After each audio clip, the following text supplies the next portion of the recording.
भगवंताची कथा साधूच्या मुखातून ऐकल्यास हरविलेले आत्मचैतन्य मिळते. हरिभक्त परायण रवींद्र महाराज केंद्रे, दिनोळा. एक तू ना मिला, लता दीदींचं भजन आहे बरं का, गीतच आहे पण माझ्या दृष्टीने होती गीत आहे. एक तू ना मिला वो सारी दुनिया मिली है गोविंद, एक तू ना मिला वो सारी दुनिया, असं समजायचं मीराच आहे उभी आहे का. एक तू ना मिला वो सारी दुनिया मिली है गोविंद, तो क्या है, तो क्या है, एक दिल ना खिला हो, एक दिल ना खिला वो सारी बगिया खिली है गोविंद, एक दिल ना खिला वो सारी बगिया खिली है गोविंद, तो क्या है, तो क्या है. तकदीर की मैं कोई भूल हूँ, डाली से बिछड़ा हुआ फूल हूँ, अरे तकदीर की मैं कोई भूल हूँ, डाली से बिछड़ा हुआ फूल हूँ, वो मेरे आंसू चले. कधीतरी एकांतात बसलं पाहिजे हो, कधीतरी एकांतात बसलं. मी कधी कधी रामायणाचं चिंतन करतो सचिनला, मला आत्मश्लाघा नाही करायचं, मला आत्मश्लाघा, मी रामायणाचं चिंतन करतो. कधी कधी महाराज असा भाव येतो डोळ्यात, असा भाव येतो महाराज, तर डोळे भरून येतात. एक सांगू महाराज, माझे बापू सांगत असतात, ज्या दिवशी परमात्म्याचं भजन करत असताना डोळे आणि नेत्र जर भिजत असतील, अश्रूंना जर वाट वाटत असेल ना, तर तुमचा संदेश परमात्म्यापर्यंत पोहोचलाय दादा. तुमचा संदेश परमात्म्यापर्यंत पोहोचला, तुम्हाला योगी होण्याची गरज नाही बरं का. योगी होण्याची, तुम्ही भोगी जरी असलात ना परमात्मा. अरे तकदीर की मैं कोई भूल हूँ, डाली से बिछड़ा हुआ फूल हूँ, वो मेरे आंसू चले. कधीतरी बोलावं त्याच्याशी, वो मेरे आंसू चले, ओ कन्हैया मेरे आंसू चले, तेरा दामन न हो हे गोविंद. दामन दुपट्टा ना, ओ मेरे आंसू चले, तेरा दामन न हो हे गोविंद, तो क्या है, तो क्या है, एक तू ना मिला, मिला मिला. त्याचे पुढे जाऊन सांगितलं नंद बाबा, काही सांगू का बाबा, जाऊ द्या बाबा, हा मागणंच आहे आज मनातला भाव व्यक्त करायचा. माझ्या मनातला भाव आहे. मी कधी कधी कल्पना करतो, मी काही भागवताचा एवढा सुंदर होता नाही का, मी राघवाचा माणूस आहे. राघव कृष्णाकडे एवढं जाणार माणूस, कारण तो माणूस ती समजूत नाही लवकर, म्हणून महाराज. आणि कधी कधी माझ्या डोळे पुढे येतो आणि कल्पना करा, कधी परमात्मा ब्रजभूमीला सोडतात, गोपीजन रडतात ना, आणि गोपीजनांना सोडून परमात्मा पहिले कुठं मुक्काम करतात नाही. पहिलं मुक्काम कुठे गेल्या कुठे आहे, विश्राम घाटावर. कुठं आहे, विश्राम घाटावर.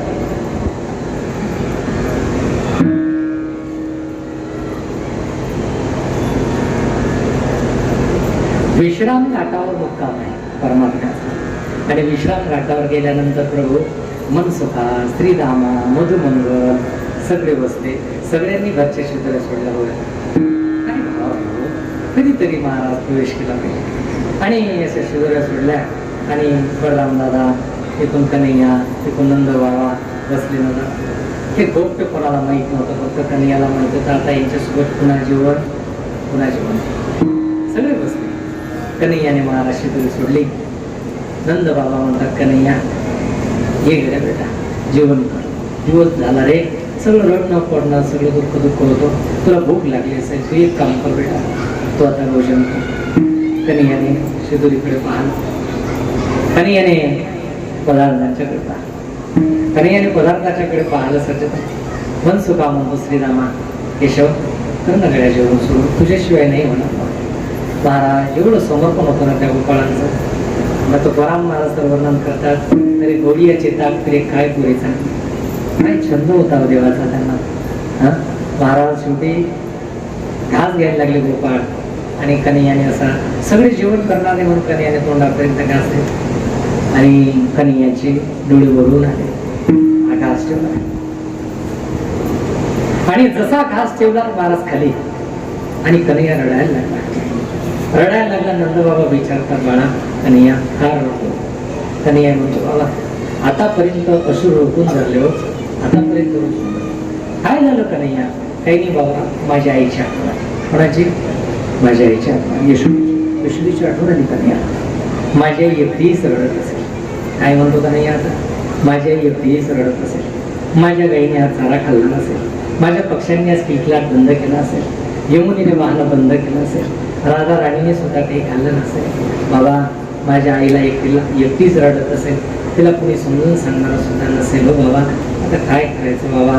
म्हणून सज्जनांनो, आईने काही खाल्लं नाही, कन्हैयाने सुद्धा खाल्लं नाही, आईची आठवण आली.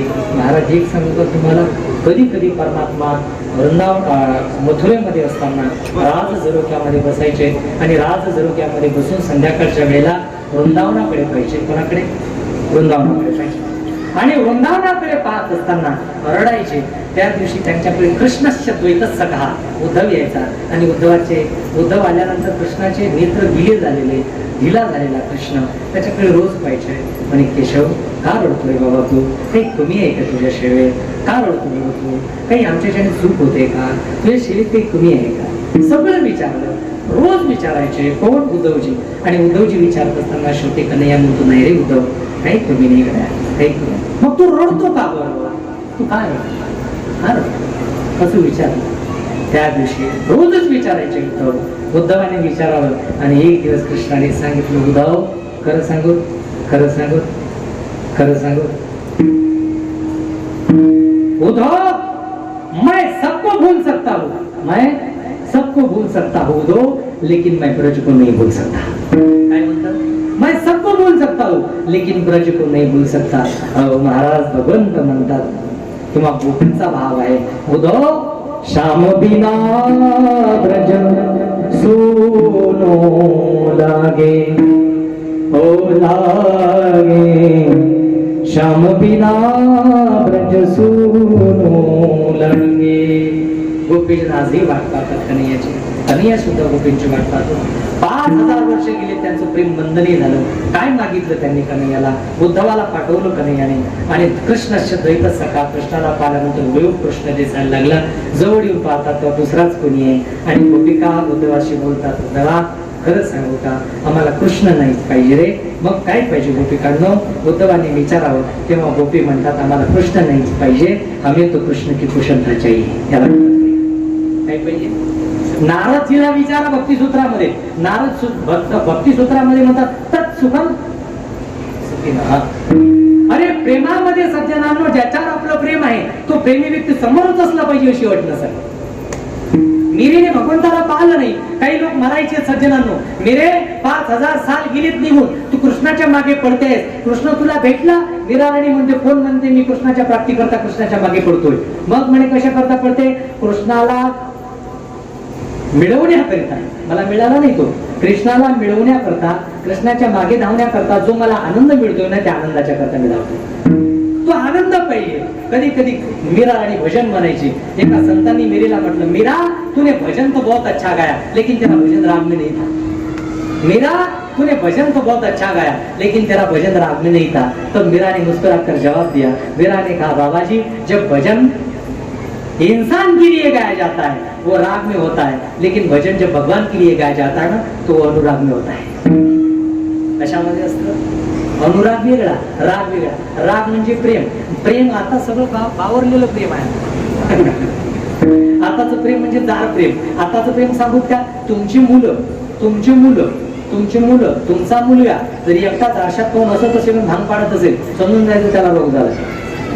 आता कोणता रोग झाला एवढं तर काही मला सांगायचं नाही तुम्हाला. तुमची मुलगी एकटीच गॅलरीत फिरत असेल मोबाईल घेऊन, तिचा मोबाईल अपडेट करणं काळाची गरज आहे. मंडळी मला एक सांगू का, विचित्रता आहे हो. आता इथला विषय नाही म्हणून मला सांगायचं, मला एकच सांगायचं होतं सज्जनांनो, भगवान परमात्मा म्हणतात की तकदीर इसकी मैं कोई बोलू, बरं का, डाली से बिछड़ा हुआ फुलू. म्हणून भगवान परमात्माला गोपीजन म्हणतात, केशव आम्हाला काहीच नको, उद्धव एक पाहिजे. म्हणजे काय मागणं आहे तुमचं? एकच मागणं आहे, कृष्णाची कुशलता पाहिजे. काय पाहिजे? प्रेमी व्यक्तीला सज्जनांनो भगवंताचा विरूप सहन होत नाही. का? ज्ञानोबा म्हणतात विरहिणीमध्ये, बरं का, नको नको हा योग, कष्ट होतात, विस्मरणे परम व्याकुलता. नारद भक्ती सूत्रामध्ये वर्णन करतात, थोडस विस्मरण झालं तो जीव व्याकुल होतो त्या जीवाचा. ही भक्ती आहे, व्याकुल झाला पाहिजे अंतःकरण, बरं का. म्हणून सज्जनांनो या विषयाचा विस्तार होईल. म्हणून मागायचं काय महाराज? गोपींनी मागितलं, मागायचं काय? काल ताईने सांगितलं, शबरीने मागितलं. महाराज मागायचं काय? महाराज अभंगाच्या प्रथम चरणात मागतायत. महाराज म्हणतात की बाबा आज मागणी करून अभंग आहे आणि कीर्तन संपायला आलं तरी तुम्ही महाराज अभंगावर आली नाही अजून. पार्श्वभूमिका सांगतो, ज्यांच्याकडे तुकोबारा मागत आहेत ते कोण आहे? ते भगवान परमात्मा आहे, भगवान पंढरीश परमात्मा आहे. एक वाक्य सांगतो फार महत्वाचं, बुद्धे महाराज सांगत असतात नेहमी, मागणं हे नेहमी श्रेष्ठ असलं पाहिजे. अभंगाचा भाव चांगल्या पद्धतीने सांगता येतो, पण वेळ झाली, आपण जेवढा पाहता येईल तेवढा पाहू. मागणं हे, मागणीचा विषय हा श्रेष्ठ असला पाहिजे. ज्याच्याकडे मागायचं आहे तोही श्रेष्ठ असला पाहिजे. ज्याच्याकडे मागायचं आहे तोही श्रेष्ठ असलं पाहिजे. त्याच्याकडे जाऊन सांगू का, जो मागणारा आहे तोही श्रेष्ठ असला पाहिजे आणि ज्यांच्याकरता मागायचं आहे ना ताई तेही श्रेष्ठ असलं पाहिजे. विठ्ठला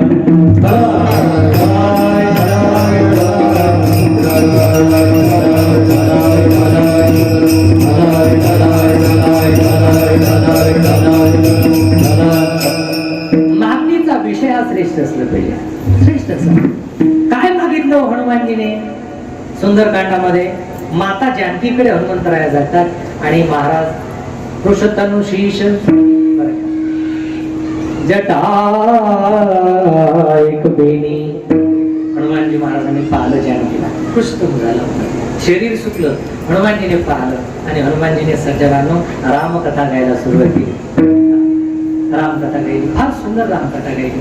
आणि तेवढ्या जानकी माता म्हणते, अरे बाबा कोण रामकथा गातोय रे, मला खूप आनंद झालाय, माझ्या समोर काही येत नाही, सोपाय सांगत बसतो तो वेळ जाईल, मला भूमतो फिरतो मग माझी परिक्रमा चालते. म्हणून सज्जनांनो तिथं रामकथा गायल्यानंतर महाराज म्हणतात की वियोग जरा कमी झाला जानकीचा. आणि जानकी माता मध्ये कोण आहे रे बाबा, किती सुंदर रामकथा गायली, कोण आहे माझ्या राघवाची कथा गाणारा, माझ्या समोर काय येत नाही. समोर काय येत नाही म्हटल्याबरोबर सज्जनांनो हनुमंतराया समोर आलेत आणि जसे हनुमंतराया समोर आलेत माता जानकीने हनुमंताच्याकडे पाहिलं आणि मुख मोडवलं. काय केलं? मुख मोडवलं, दुसरीकडेच पाहिलं. हनुमानजी महाराज बुद्धिमत्ता वरिष्ठ होते. हनुमानजी महाराज म्हणतात, माते बरं का, तुम्ही बोलावलं म्हणून मी तुमच्या समोर आलो, बरं का, मला पुढे पुढे करणं आवडत नाही, तुम्ही बोलावलं म्हणून समोर आलो, बरं का. कोण कथा गात होतं? म्हणे मीच कथा गात होतो, मला माझा चेहरा तुम्हाला दाखवायचा नव्हता. का? वक्ता की कथा सुनने लायक होती माँ, वक्ता का मुख देखने लायक नाही होता. बरं का, वक्ता की कथा सुनने लायक होती, नाही तर आता नट्टाम फट्टाम काय काय काय चालतं नाही का. मला सांगायचं ते नाही, माझा तो विषय नाही. मला सांगायचं एकच आहे सज्जनांनो, हनुमानजी महाराज आमचं जर प्रात लिहिलं नाम आम्हाला ताई दिन विषय ज्या दिवशी आमचं नाव सकाळी सकाळी घेतलं ना त्या दिवशी त्याला आहार मिळत नाही, असे आम्ही आहोत. म्हणून माझी कथा श्रवणाचे योग्य आहे, माझं मुख पाहण्याचे योग्य नाही. काय विनम्रता आहे. मग शेवटी रामकथा सांगितली आणि मातेला सांगतात, माते माझ्या विश्वास ठेव, सत्य शपथ करुणा निधान की. बरं का, काय म्हणतात? रामदूतमय मातू जानकी सत्य सकत करुणा निधान की. हे मा खरं सांगू का, मी राघवाची शपथ घेऊन सांगतो, मी रामाचा दूत आहे, तू माझी आई आहेस, माझी आई आहेस ग. खरंच सांगू, सगळं काही सांगितलं, विश्वास दिला, विश्वास बसत नव्हता. शेवटी महाराज विश्वास बसला आणि आईने आशीर्वाद दिला. काय दिला आशीर्वाद?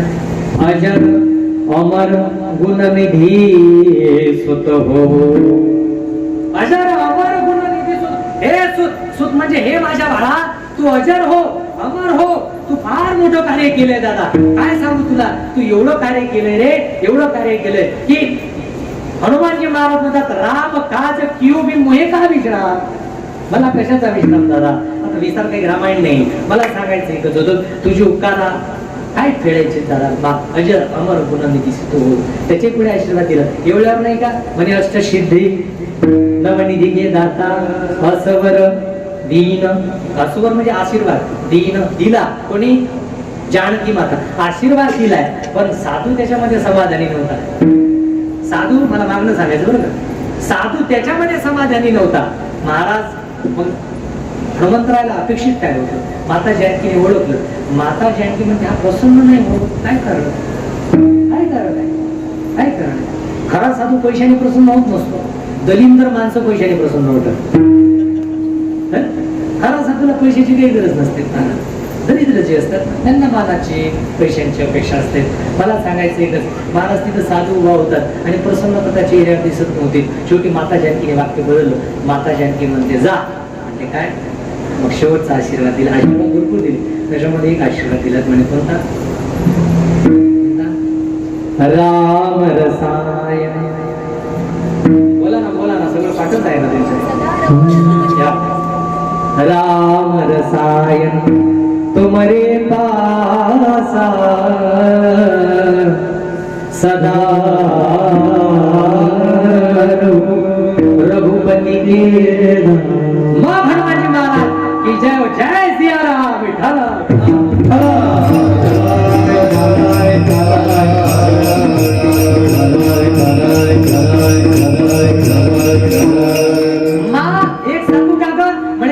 मुझे उस राह पर चलना ही नहीं. काय म्हणतो गीतकार? मुझको उस राह पर चलना ही नहीं. हनुमानजी महाराज मागणं मागते बरं का. मुझको उस राह पर चलना ही नहीं,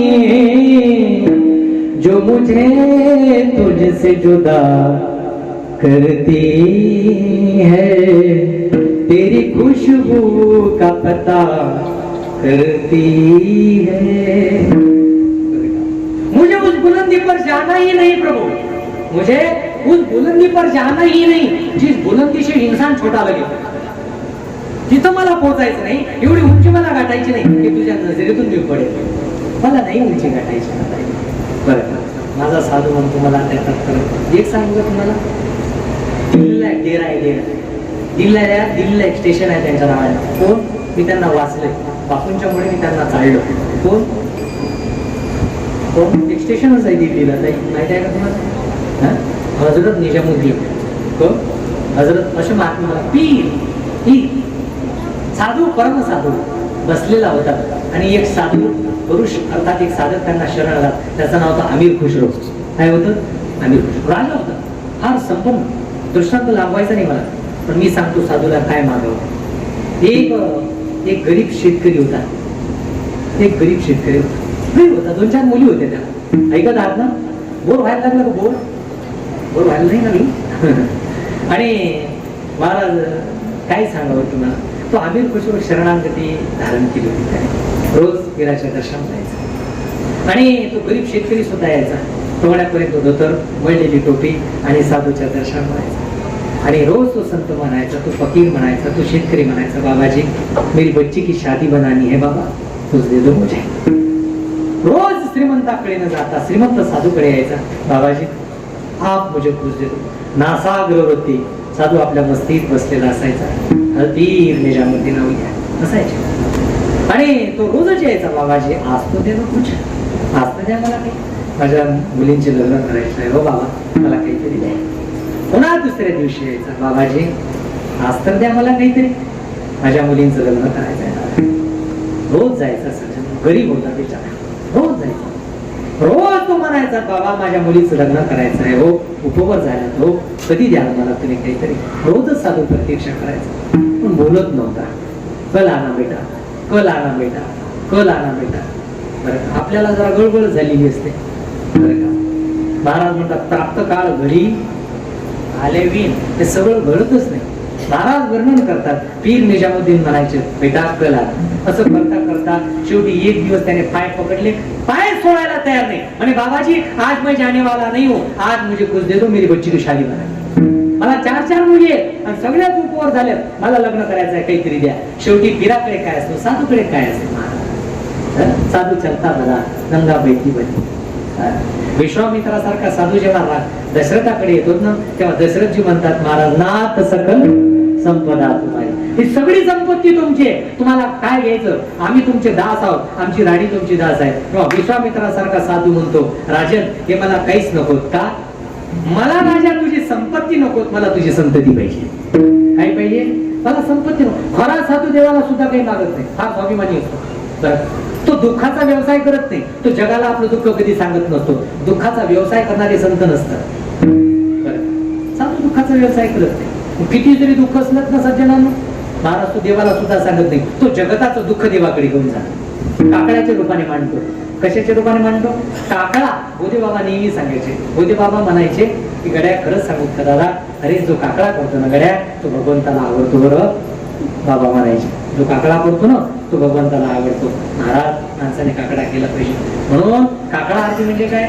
जगाचं दुःख देवाकडे घेऊन जाईल. साधू तेच करतो, जगाचं दुःख देवाकडे घेऊन जातो.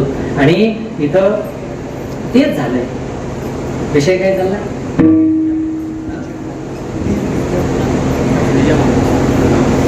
तुम्ही भुलले का? माझी काही लाईन नसते, कुठून येईल कुठं जाईल.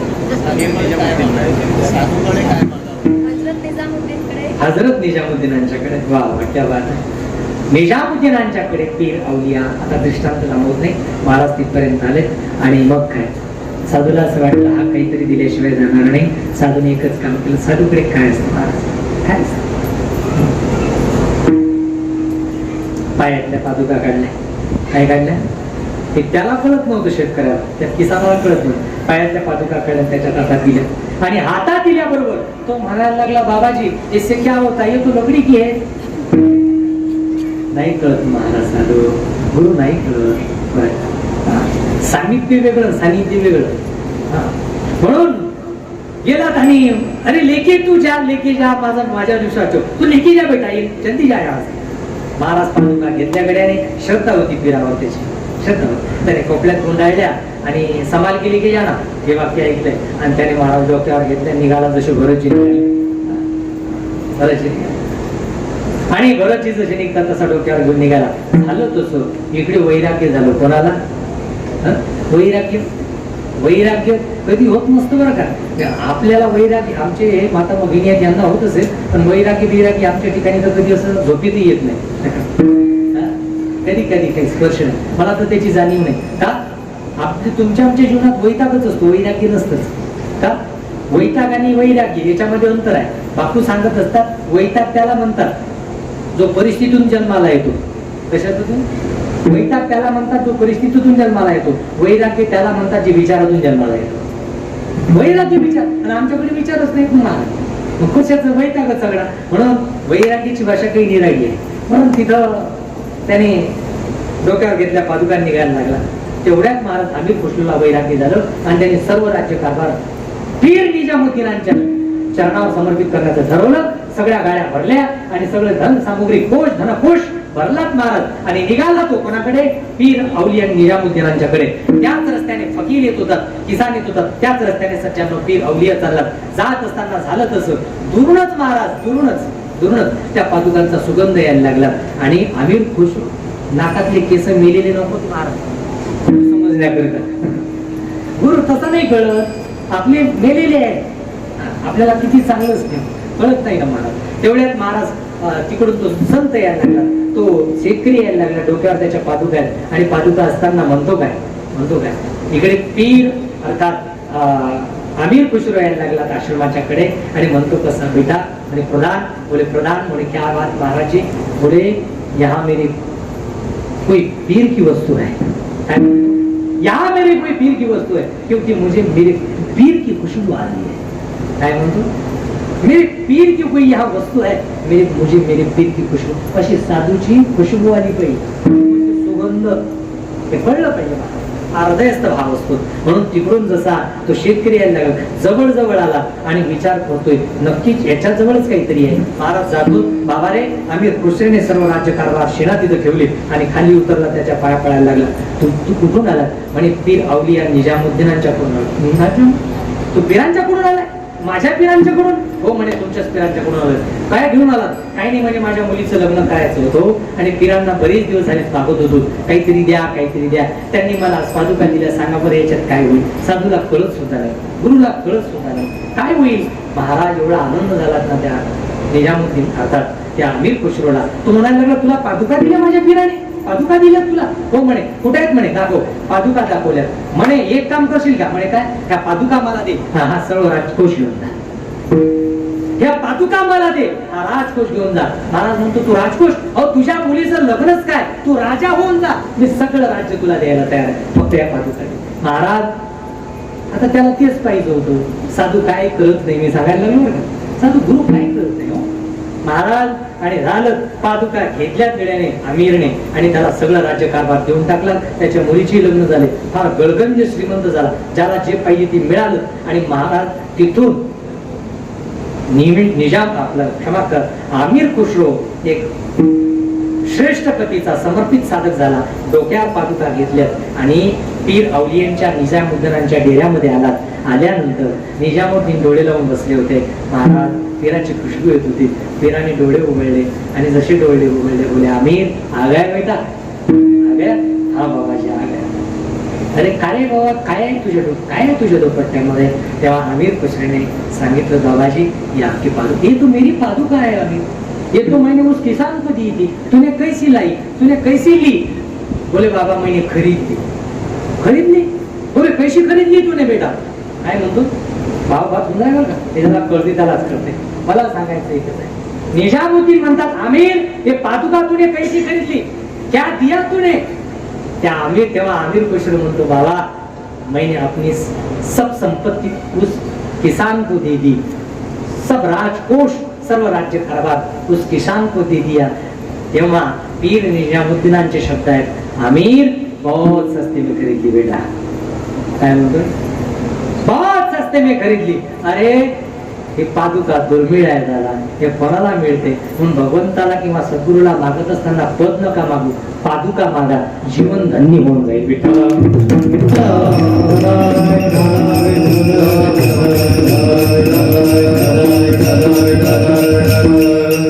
माझा विषय होता मागणं श्रेष्ठ असलं पाहिजे. काय असलं पाहिजे? श्रेष्ठ असलं. याच्यापेक्षा श्रेष्ठ मागणं नाही, श्रेष्ठ असलं पाहिजे, श्रेष्ठाकडे असलं पाहिजे. श्रेष्ठ परमात्मा आहे आणि श्रेष्ठाकडून असलं पाहिजे. आणि महाराज पुढे सांगतायत, काय सांगतात? श्रेष्ठाकरिता असलं पाहिजे. आणि त्याच्या पुढे जाऊन सांगतो, महाराज म्हणतात, मागणं एक तर देवाकडे असलं पाहिजे, एक तर संतांच्याकडे असलं पाहिजे, एक तर श्रीमंताच्याकडे असलं पाहिजे. ज्याला मागायचं आहे त्याच्याकडे औदार्य असलं पाहिजे, त्याच्याकडे श्रीमंती असली पाहिजे, त्याच्याकडे स्वातंत्र्य असलं पाहिजे.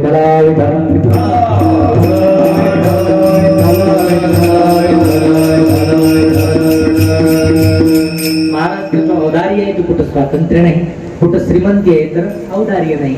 बरेच ठिकाणी दृष्टांत जुने कीर्तनकार द्यायचे. रामू महाराज राऊत सांगत असतात की काय होतं, कधी कधी औदार्य असते पण स्वातंत्र्य नसतं. जाऊ द्या, मला हेही सांगायचं नाही, मला त्याच्या पुढे जाऊन सांगायचंय. जगद्गुरु तुकाराम महाराज म्हणतात की सगळं आम्हाला दिसतंय, मान्य आहे मला महाराज, सगळं मान्य आहे, साधक म्हणतो, पण महाराज एक सांगू का तुम्हाला, मागणं काही उचित नाही. का?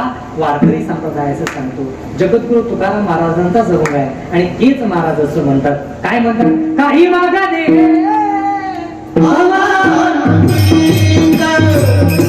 काही मागा दे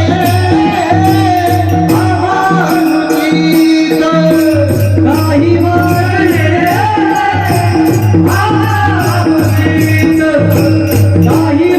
दे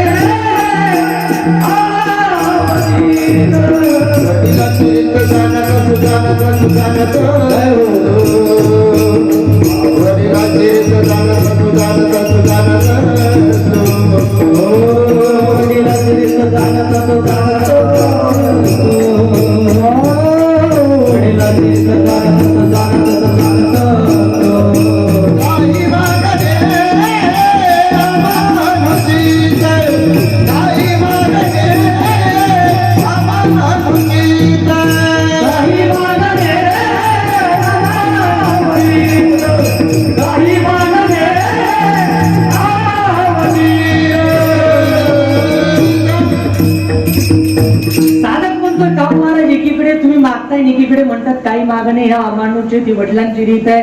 मागे बहुत जन्मी हिची करत आलो आम्ही, कधी आम्ही मागितलं नाही. 7 पिढ्या अगोदर माझ्या घरामध्ये परमार्थ आहे, आमच्या परिवाराने कधी मागितलं नाही. सगळा देव आम्ही ऋणी बनवून ठेवलेला आहे, आम्ही कधी मागितलं नाही. तो मागितलं नाही अनुचित आहे म्हणतात, इथं मागताय कसे?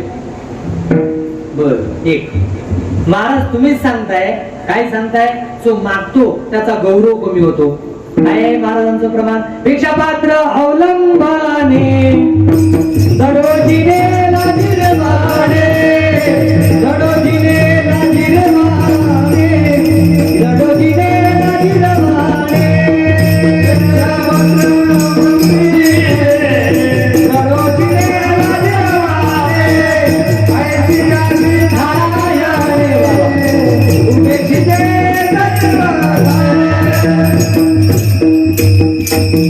त्याचे पुढे जाऊन सांगत प्रमाण महाराज म्हणतात काही क्षमा करा, भिक्षा पात्र अवलंबने जडोजिनी लाजिरवाणे, विषयाशी नारायण उपेक्षिते सर्वता. प्रमाणाचा अर्थ सांगण्याच्या अगोदर महाराज म्हणतात तुका म्हणे करी प्रमाणे करे, तुका म्हणे करी प्रमाणे करे, करी प्रमाणे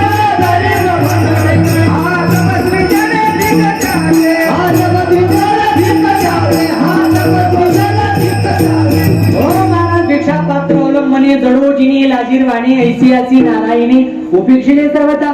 फारच महत्वाची भूमिका आहे. बरं काय भूमिका जरी कळली तरी बस आहे. महाराज म्हणतात की आम्हाला द्या इकडे, बरं का? आणि इकडे म्हणतात महाराज भिक्षा पात्र जर हातात घेतलंय ना तर महाभारतात सूत्र सांगतात, महाभारत सांगतंय याच्या का गत गौरव हा प्रसूता गत येवणा. ताई एक सांगूत का मागण्याचे काही तोटे? अभंगामध्ये महाराज असं सांगतायत याचना केलीत म्हणजे माणसाचा गौरव कमी होतो. सूत्र सांगतात याच्या का गत गौरव हा.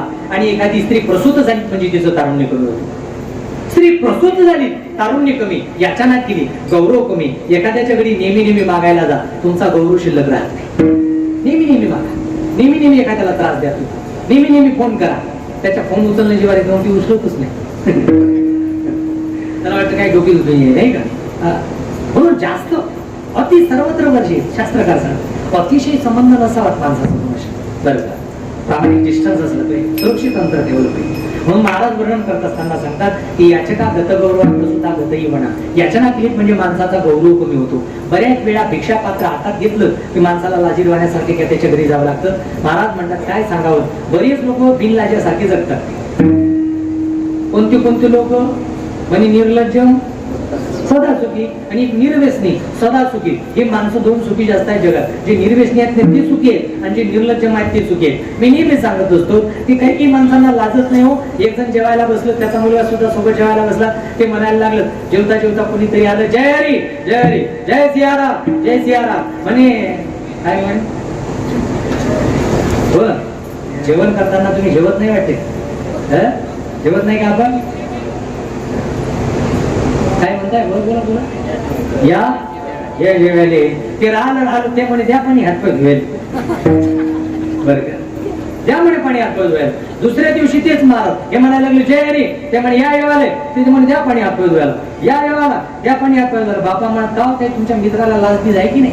मुलगा म्हणायला लागला वाक्य बदला.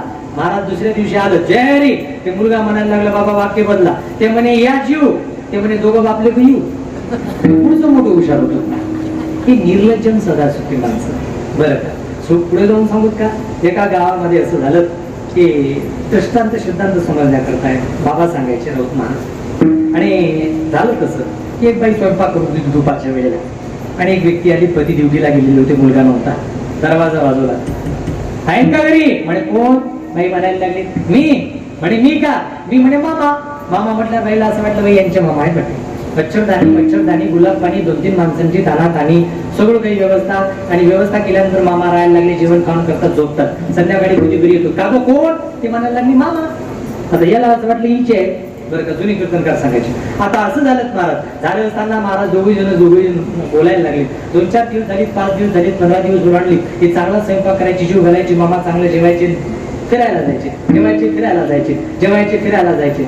एक दिवस राहिलं का म्हणजे तुझ्या मामाला काही लाजबीज आहे की नाही? किती दिवस झाले म्हणे इथं राहायला लागले, मुलं बाळ पत्नी बित्नी काही नाही का? ते राहायला लागले. हो म्हणे जमान संभाल की बात कर ना. माया मोठ्या बोलतात बरं का फकीर. तुमचा चांगला अनुभव आहे म्हणजे तू माझा नाही का? मला सांगा बाया बोलतात म्हणून तर महाराज सगळ्या गोष्टीत पुढे आहेत ना, कशात मागे आहेत ना, पतीला बोलण्यातच पुढे नाही. मी नेहमी सांगतो अगरबत्त्या पेटवा, अगरबत्त्या पेटवा, बाहेर बरं का, मेणबत्ती पेटवा, दिवे पेटवा, घर पेटवा. बरं सांगायचं एकच आहे, मी बरेच वेळा विचार करतो, लोक सगळं पत्नीला सोडत नाही. महाराज काय काय काय काय प्रेम होतो येतं त्यांचं रस्त्यावर, बरं का.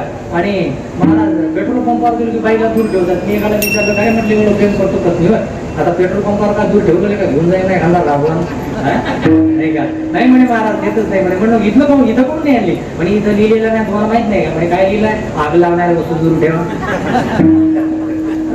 सगळ्या क्षेत्रात पुढे आहेत महाराज. असं मला वर्णन नाही करायचं, मला एवढं सांगायचं आहे बरं का. काय चाललं बोलत मामाला म्हणायला लागली तुला मी करते की नाही म्हणे वेळासाठी. ते मला हो म्हणे माझ्या मामाने म्हणे तुमचेच असतील जमान समाल की बात करणं.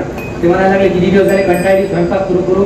एखाद्या डाव तुम्ही घरी असता म्हणे मी राग आला तर मला जर जीवावर आलं तर खिचडीच टाकते म्हणे. भागवत ते कसं मामा आहे समोरच नाही राहिलं सगळं बरं का. म्हणून सध्या मामा झालं तसं. बाया मंडळींना विनंती करतो पतीला चांगलं खाऊ घालून जा बरं का. काही भागवतात नका येऊ, काही मंदिरात नका जाऊ.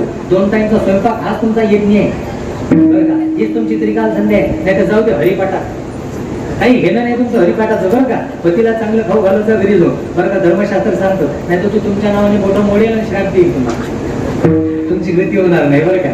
नाही असे आत्मीयता भेटीची का महाराज 2 टाइमचा येत नाही. मग मला सांगायचं ती म्हणायला लागली मग कोणाचा मामा आहे, तुमचा नाही माझा नाही मग कोणाचा आहे म्हणे. मग गाव मामा आहे वाटते. बरं मग एक काम करू, अतिथी आहे म्हणे, अतिथीचा अपमान करू नये. मग काय करायचं, संध्याकाळी आपण एकच करू. एक प्लॅन तयार झाला. संध्याकाळी एक काम कर, पिठलं कापडी कर, पिठल्यामध्ये मीठ टाकू नको, मी तुला बोलेल, मी काही शिवी देईल, तू मला शिव्या देजो, वाटेल तेवढ्या देजो.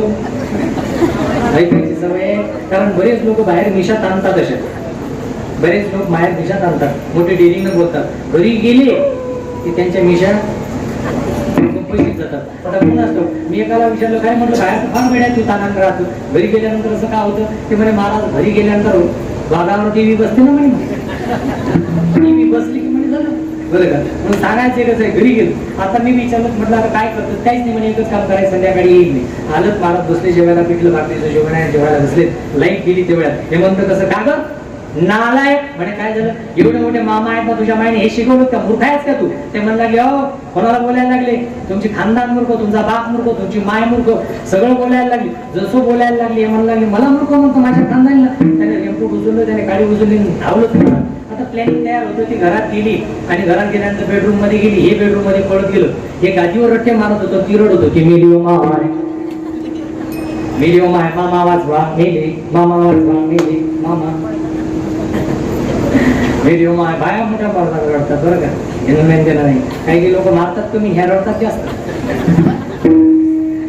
बरं का. त्यांना माहित आहे. एक बाई तशी पाहिली मी, दारुड्याची बायको होती, दारू 12 वाजता घरी आलं, बिचारी वाट बघू टाकली हो नीता ताई. बसली जेवायला, हे बसली जेवायला. तेवढ्यात आलं ना ते घरी म्हणे माया आधी. दारूवाले कुठे विचित्र असतात, माया आधी म्हणायला लागलं. हे म्हणलं नाही कुठपर्यंत वाट पाहिजे, मग किती वाजायला लागले, माया आधी म्हणजे किती पर्यंत वाजेपर्यंत उपाय करा. ते म्हणे माया आधी थांब म्हणे, आता एका रट्ट्यातच तो ते म्हणाले हो म्हणे मला मारा, मला मारा. आमच्याकडची भाषा बरं का, विदर्भातली आपली भाषा आहे. मला मारा, हा जीव घ्या आणि एवढा काला खाऊ द्या म्हणे. त्याने तिथंच काही टाकून दिली म्हणजे आता जीव तेवढे तुझ्यासोबत. त्याला प्रेम म्हणतात, हे जमलं पाहिजे महाराज. बरेच बायांना जमतंय सगळं बरं का. एक बाई राहिली तुम्ही दारू सोडता का मी सुरू करू म्हणे. आता असं केलं पाहिजे कधी कधी. म्हणून सज्जनांना मला सांगायचं एकच आहे की आलीत आणि आल्यानंतर प्रत्येक कशी का हो म्हणे काय गेलं आणि मारल्यासारखं गेलं, चिरडल्यासारखं. मामाला वाटलं आपल्या 2-4 दिवस मामा पळाला तिथून. पळाल्यानंतर मामाची बाहेर आलं बरोबर. अगं म्हणे ये म्हणे बाहेर, मामा गेले वाटते. आजच बसलो, पाहिलं थोडा वेळ थांबले.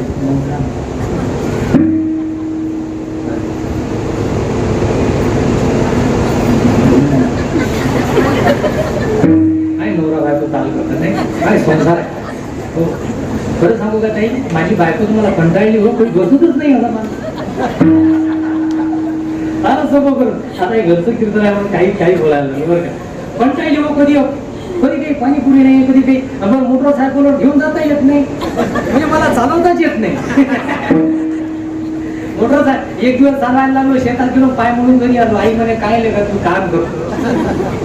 बरं का, मला सांगायचं मला जमतच नाही, म्हणून मला सांगायचं का कंटाळली. शेवटी म्हणते मग माहेरी राहिलेलो, बरं माझा भाऊ तरी घेऊन जाते इकडे तिकडे. मग मला सांगायचंय कसं आहे सज्जनांनो, विषय मोठा कधी असतो. राहिली आणि बाहेर आली, बोलू कुठपर्यंत चालते ना, 12 वाजता वाटते मी आली ना वेळ. मग महाराज ती राहिली म्हणे काय कशी रडली म्हणे, म्हणते कसं रडल्यासारखं केलं म्हणे. ती राहिला मी कसं मारल्यासारखं केलं म्हणे. ते म्हणे मी कसं रडल्यासारखं केलं पहिले सांगा.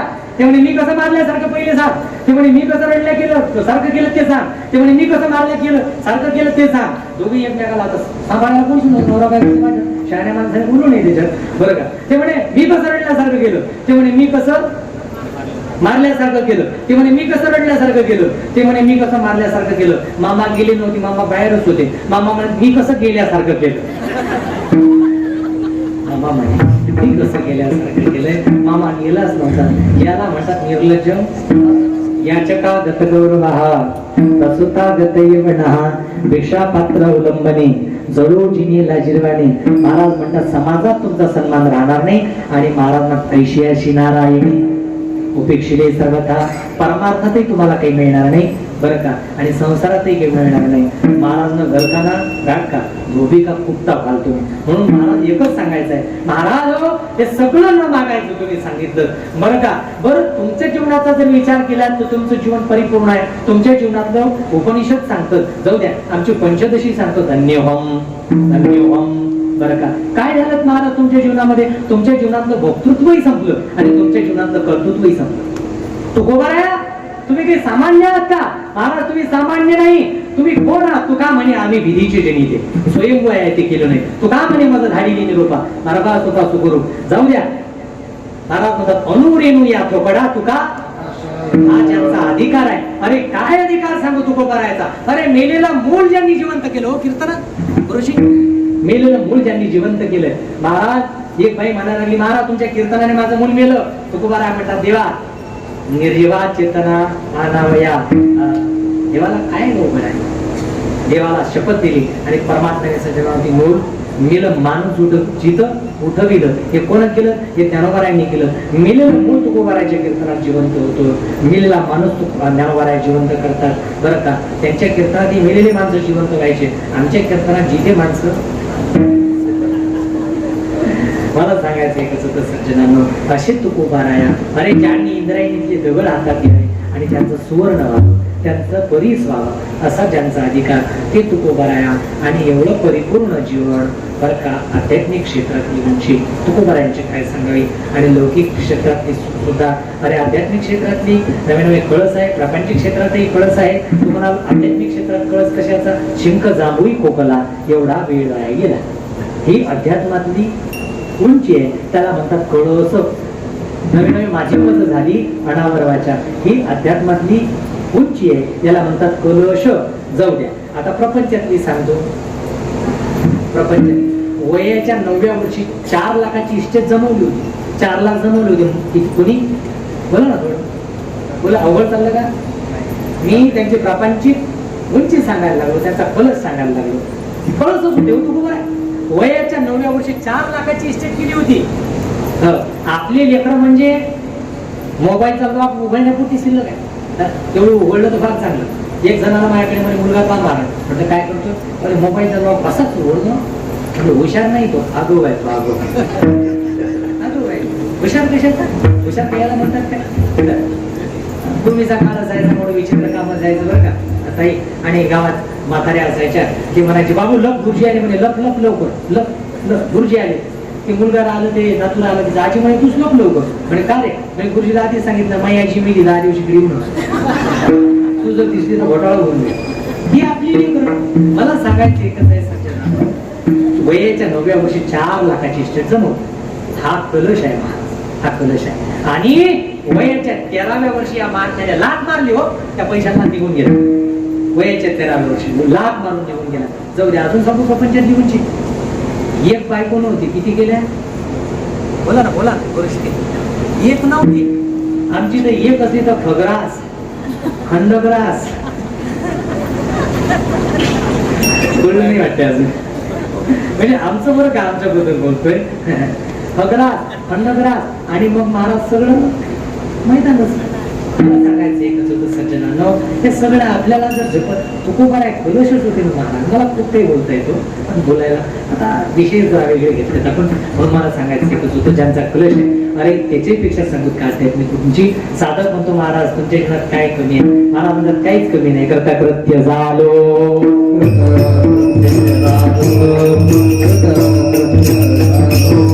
इच्छा केली ते पावलो इच्छा केले ते पावलो, इच्छा केली ते पावलो, इच्छा केली ते पावलो. महाराज म्हणतात मी कृत्य झालो. सांगूत का काही पुढे महाराज म्हणतात की बाबा काय सांगूत, सुखाचे गगारी सुख लाभ झाला, आनंद कोंदला मागे पुढे तुका म्हणे खातो आम्ही आनंदाचे लाडू.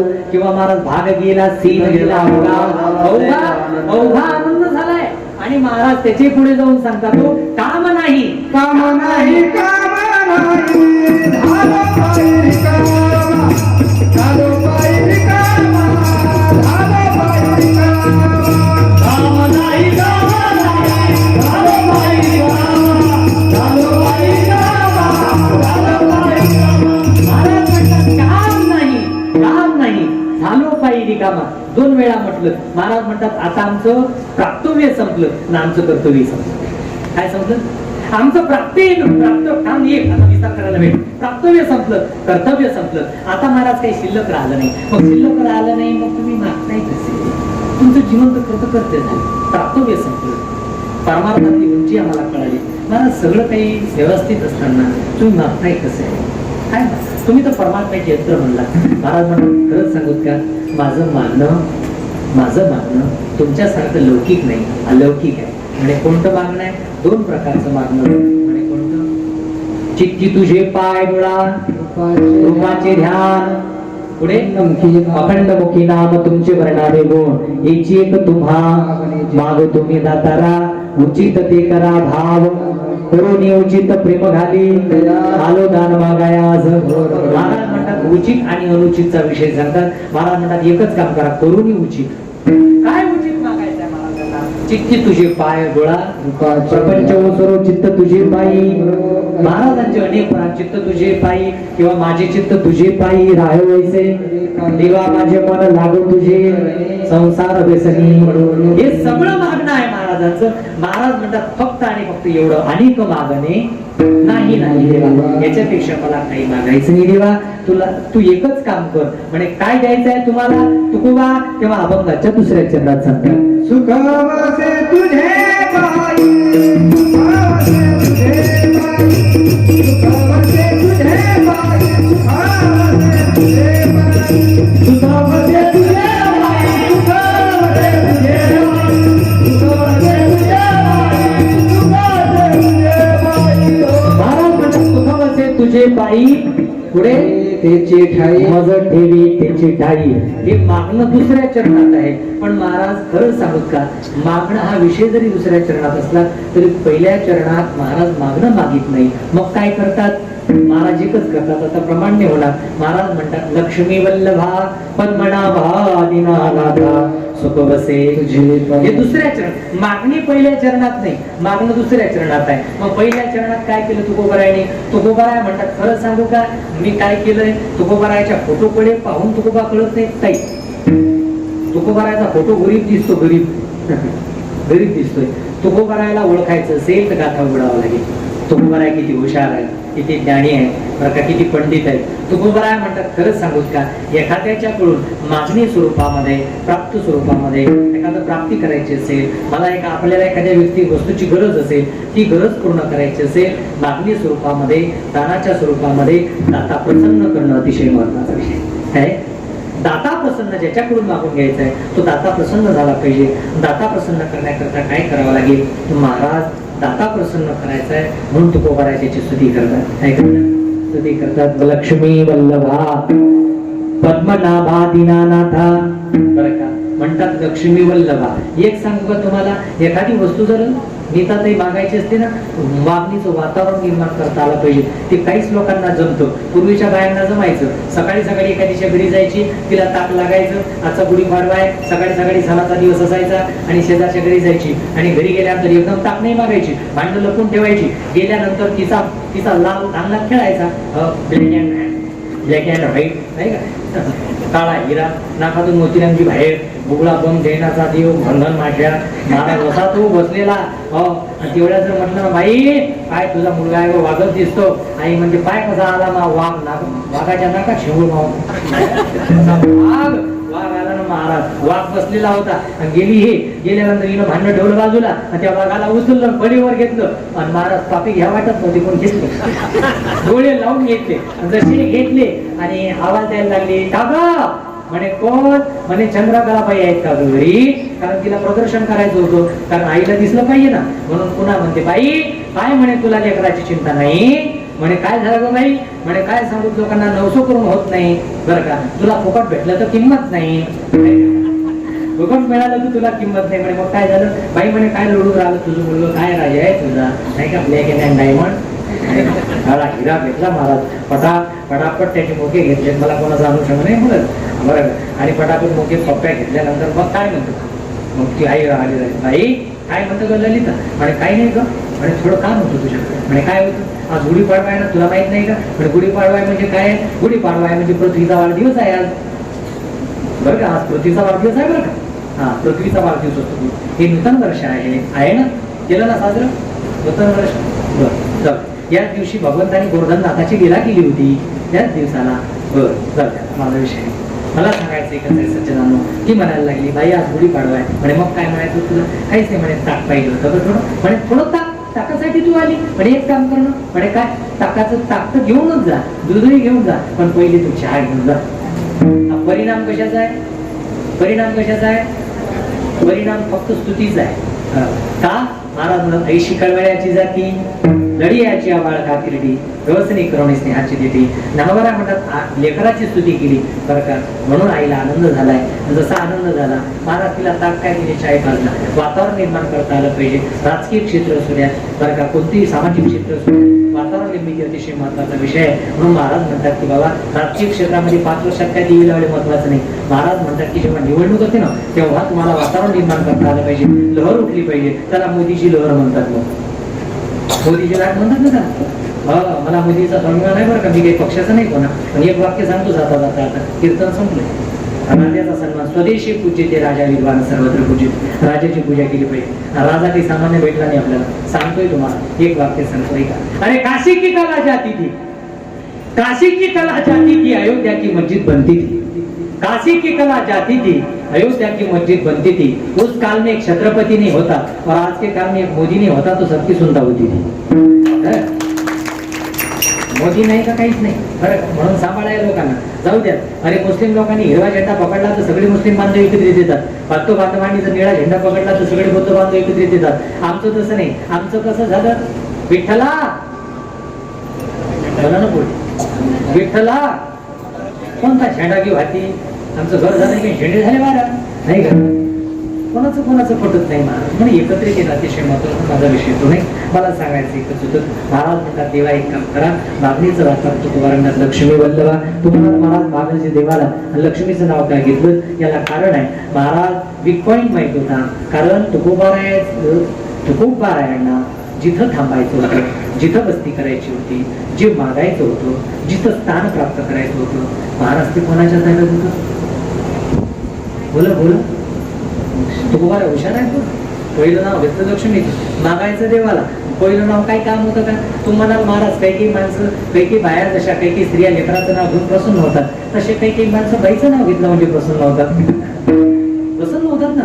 तसं वीक पॉईंट असेल नाही महाराज तुकोबारांना, तो माझा वीक पॉईंट नाही. मग माझा वीक पॉईंट कोणता आहे, एकच वीक पॉईंट आहे. महाराज म्हणतात मला एकच मागायचं होतं की पाय लक्ष्मीच्या दिशी येतो खाकुळती. म्हणून महाराज म्हणतात तिच्या हातात पाय आहे आणि महाराज तो अभिमान सांडोनी पांडवा सर्व स्त्री करुणी सेवा. पाय धुवावयाची देवा पात्र झाली. महाराज तसं नाही मिळालं. मला फार मोठी कथा आहे म्हणून तिने दास झाली, ती दाशी झाली, बायको म्हणून स्वीकार नाही तिचा. ती आपल्या घरातच मारली परमात्म्याने. लक्ष्मीची गरज तुम्हा आम्हाला आहे, आपण बेकार चोट माणसा म्हणून बोलतो. म्हणून देवा तुकोबारायला असं वाटतं देव मानाने प्रसन्न होत नाही. मानाने तुम्ही आम्ही प्रसन्न होतो. एखाद्याचं नाव घेतलं की धोतर सुटेपर्यंत पडतो. काही मानाची अपेक्षा. काहींना महाराज पैशाने प्रसन्न होतात, काही चहा नाही पाजला म्हणून नाराज होतात, काही कशाने प्रसन्न, काही कशाने प्रसन्न. तुकोबारा म्हणतात मला माहिती आहे तुम्ही कशाने प्रसन्न होतात. लक्ष्मी वल्लभा म्हणजे लक्ष्मीच्या पती बरं का. दीनानाथा, दीनांचा नाथ म्हणजे एक सांगू का, नामदेव महाराज तरी सांगत असतात रावणाकडे संपत्ती होती पण भोगता आली नाही. रावणाने कमावून ठेवलं. कमावून ठेवतात बरीच माणसं, भोगता येत नाही, खाता येत नाही, त्याला दीन म्हणतात. त्याला दीन म्हणतात, भोगता येत नाही. तुकोबारा म्हणतात देवा तू दिनांचा नाथ आहेस बरं का, तू माझ्यावर कृपा केलीस. एक काम कर देवा म्हणे काय करायचं. दीनानाथा बरं का, पद्मनाभा हे दीनानाथा तू एक काम कर, तू पद्मनाभ आहेस म्हणजे तुझं नाभी कमळ पद्मासारखं म्हणजे कमळासारखं आहे आणि तुझ्या नाभीतून जयाची नाभी जन्म चतुरानना अर्थात ब्रह्मदेवाचा जन्म झालाय. म्हणून देवा तुला आम्ही पद्मनाभ म्हणतो. त्याची नाभी परमात्म्याची नाभी कशी होती कमळासारखी आणि त्यातून नाभी कमळातून कमळ प्रकट झाले, त्यातून ब्रह्मदेवाचं प्राकट्य झाले म्हणून त्याला पद्मनाभ म्हणतात. म्हणून पद्मनाभ जोडीला अशा प्रकारे महाराज म्हणतात दीनानाथा पद्मनाभा एकच आहे देवा सुख वसे तुझे पायी. मला कळालंय कोण आहे सुख तुझ्या पायावर घालतंय. का हो तुकोबा माझ्या चरणाची काय इच्छा करतात. देऊ घर नाही का तुमचं, वडलोपार्जित इस्टेट आहे, जागा आहे, घर आहे, संपत्ती आहे, पत्नी आहे, मुलबाळ आहे, सगळं सौख्य आहे. मग माझ्या चरणाची काय इच्छा करता. महाराज म्हणतात वडलोपार्जित इस्टेटच नाही, मंदिरही आहे, भजनही आहे, कीर्तनही आहे, सगळंच आहे महाराज. देऊत माझं घर आहे, देऊत मी राहू शकतो. पण खरं सांगू का महाराज, देवाला म्हणतात तुकोबा देवा खरंच सांगू का मला बरेच दिवसाची सुखाची भूक लागली, बरेच दिवसाची सुखाची भूक लागलेली आहे पण ते सुख मी जिथं राहतो तिथं राहत नाही. ते सुख जिथं मी नांदतो तिथं नांदत नाही आणि जिथं सुख नांदते तिथं मी नांदत नाही. म्हणून देवा सुखाची आणि माझी कथा तुटाटूट झालेली आहे. अनेक दिवस झाले साधनाच्या बऱ्याच खटपटा केल्या पण ती सुख मला मिळालं नाही. सुखाच्या बाबतीत प्रत्येकाचं जीवन अतृप्त आहे. म्हणून तुकोबारा म्हणतात माझं सुद्धा जीवन अतृप्त आहे. मला सुख पाहिजे. म्हणजे कोणतं सुख काय म्हणतात मज ठेवी तै ठाई सुख वसे तुझे. मला तुझ्या पायाजवळ राहायचंय. मला धन नको, मला संपत्ती नको, मला मान नको. देवा फक्त तुझ्या चरणावर असतो पाहिजे. मग काय करायचंय. महाराज म्हणतात देवा तू फार उदार आहेस. माझी अल्प ही वासला तू तो उदाराचा, तू उदार एवढा आहेस. संकाधिकाची निमणे चुकीला पुतणी विषयाची निसर्पाने मारू आली. महाराज म्हणतात की बाबा काय सांगू तू अनेकांना मोक्ष दिला. अरे विभीषण झाला लंकापती तुझ्यामुळे. अनेक सांगू का नाश पावेल कल्पांती. जाऊ द्या तुम्ही लंका दिली. तू उदार आहेस, किती उदार आहेस. मागा दूध म्हणे दिली यासाठी अवघ्या फिरातीची करुणी वाटी. उपमान्य पुढे दुर्शची ठेवली जैसे. महाराज म्हणतात अजून काय दिलं तू कोणाला. शुद्ध भाव देखुनिया गाव सोनियाचा दिला. तू काय नाही दिलात. अरे अडळपत दिलं तू ध्रुवाला बरं का. तू काय नाही दिलं. तू लौकिकही देतो आणि अलौकिकही देतो. अनेकांना अनेक दिलंय. महाराज म्हणतात देवासारखा उदार कोणी नाही बरं का. हा ताईंनी श्लोक गायले बरं का भागवतातले बरं का. सुंदर श्लोक अहो भक्ती संकाल कुटुंब असो. महाराज वर्णन करायचं नाही, मला त्यांच्यावर बोलायचं नाही. महाराज म्हणतात तुझ्यासारखा उदार तूच आहेस. एक काम करतो मग मी तो अल्पची संतोषी, मी अल्प संतोषी आहे, मला लागतं तरी काय. म्हणून देवा एक काम कर, तू उदाराचा रण आहेस, तू मला तुझ्या पायाजवळ ठेव. का भोग भोगून भोगून भोगून भोगून मी टाकलो. आता त्या भोगाची पीडा व्हायला लागली शेवटच्या. तुका मने भोगे तुका मने भोगे तुका मने भोगे तुका मने भोगे तुका मने भोगे तुका मने भोगे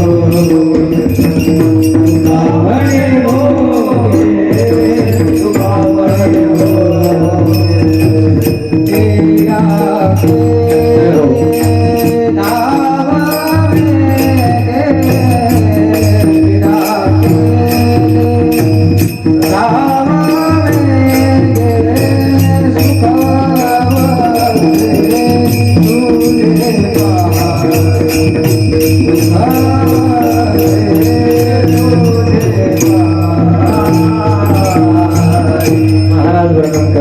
तेरा तुका म्हणे भोगे बरं का.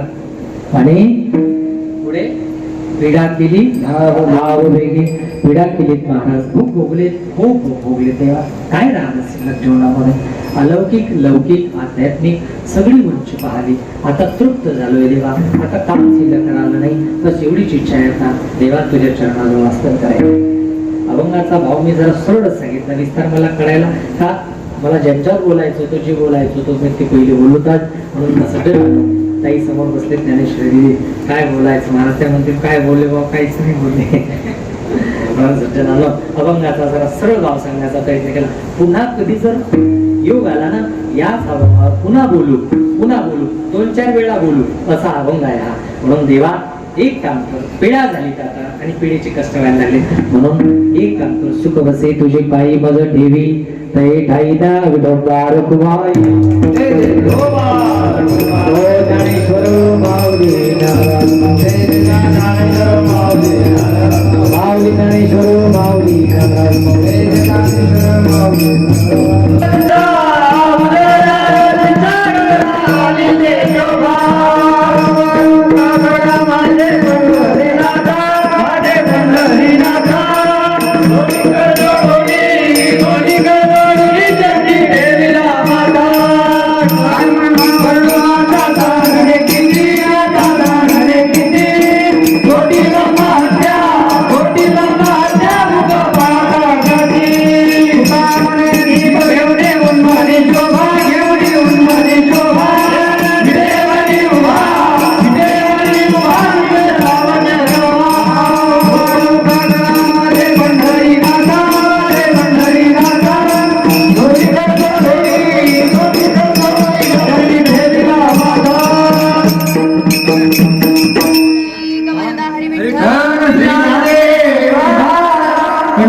भगवान की जय।